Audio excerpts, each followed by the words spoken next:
기후위기와 민주주의, 얼핏 보면 다른 이야기처럼 들릴 수 있지만 사실 깊이 연결되어 있습니다. 우리가 어떤 사회를 만들어갔냐에 따라 기후위기 해법도 달라질 테니까요. 지난 1년 동안 우리 사회는 어떤 변화를 겪었고 그 속에서 어떤 희망을 찾을 수 있었을까요? 작년에 또 유난히 덥고 비도 되게 국지성으로 오고 또 오면은 많이 왔잖아요. 집 앞에 하천이 범람할까 걱정됐던 그런 이슈가 있었던 것 같아요. 계엄령이 가장 큰 이슈겠죠? When the martial law was declared, 대통령의 비상계엄 선포가 아닐까. 계엄 이후로 사람들이 모여가는 그림들이 참 기억에 남더라고요. 오히려 사람들이 더 내놓고 내가 어떤 걸 지켜야 되는지 서슴없이 행동하는 걸 보고서 변화 속에서 저도 예전에는 내가 목소리 내지 않았던 것도 좀 더 낼 수 있게 됐던 것도 있었고 그런 행동이 되게 누군가한테 힘이 될 수 있다는 걸 좀 많이 배웠던 것 같아요. 정말 충격적인 이슈들이 참담하고 무한 사건도 그렇고 또 계엄도 그렇고 되게 지지부진하게 이렇게 처리되고 있잖아요. 많은 일들이 그랬지만 또 이제 끝난 건가? 했는데 아직 끝이 아니고 지금도 끝이 아니고 계속 끝이 아니어서 되게 지친다, 되게 허탈하게 생각했던 것 같습니다. 변화는 꾸준히 있었던 것 같은데 지금이 좀 그 변화가 표층적으로 좀 잘 드러나는 상황이 아닐까라고 생각을 좀 해요. 처음 느끼면 사실 좀 불안하고 그런 감정이 좀 있었던 것 같은데 희망적으로 본다면은 무엇이 구조적인 문제인지 찾을 수 있는 기회의 시간이 아닐까. I felt there was a lot of confusion in and around me in my neighborhood. When I was talking with my friends and colleagues, of course they were all in shock. What will happen? What will follow next? I think everyone had a concern for the country. Everyone had a concern for the well-being of the people.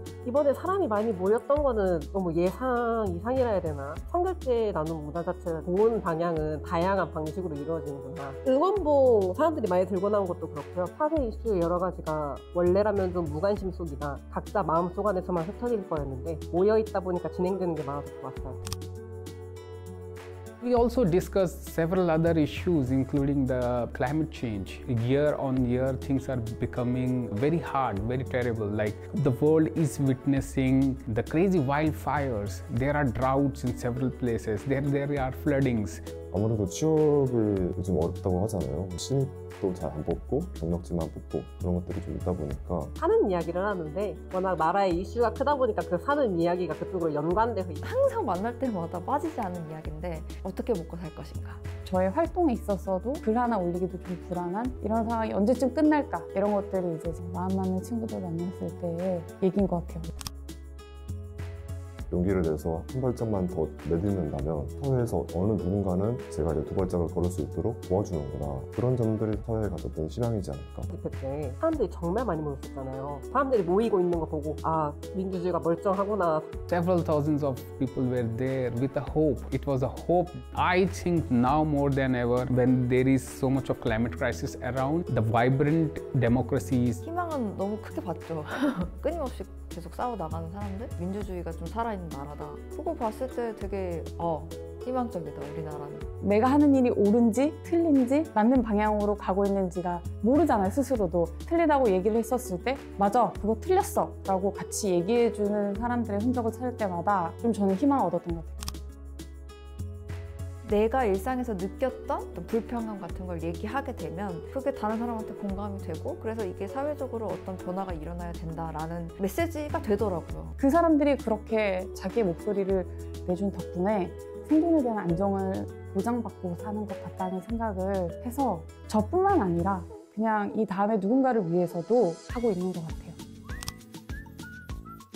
사회가 어떻게 굴러가냐에 따라서 자연 환경에 미칠 수 있는 영향이 크니까 없진 않다고 생각해요. 그러니까 민주주의가 잘 작동을 한다면은 되게 다양한 목소리가 존중될 수 있는 세상이라고 생각을 하거든요. 그렇다면은 기후위기 같은 문제도 잘 조명되고 많이 논의가 된다는 것이 큰 발작이 아닐까라는 생각이 듭니다. There is absolutely no denial that we are living in a world where there is a severe climate crisis. We need a good people's representatives who take forward the voice of these people. 제가 바라는 대한민국은 폭력적이지 않은 대한민국이었으면 좋겠어요. 좀 다양성을 받아줄 수 있는 나라가 됐으면 좋겠어요. 다양한 삶을 응원해주고 나아갈 수 있는 길을 터줄 수 있는 세상이 됐으면 좋겠어요. 공정함이 있어야 된다 생각하거든요. 민주주의에서 승자의 독주를 허용을 하며 강자들만 살아남고 소수자의 목소리는 묻히는 면이 있다고 생각을 하거든요. 다양한 의견이 좀 존중받는 사회였으면 좋겠어요. I think the future which I see for the South Korea, a vibrant democracy, leader when it comes to tackling the climate issues, growing it as a very sustainable and well-being economy for all.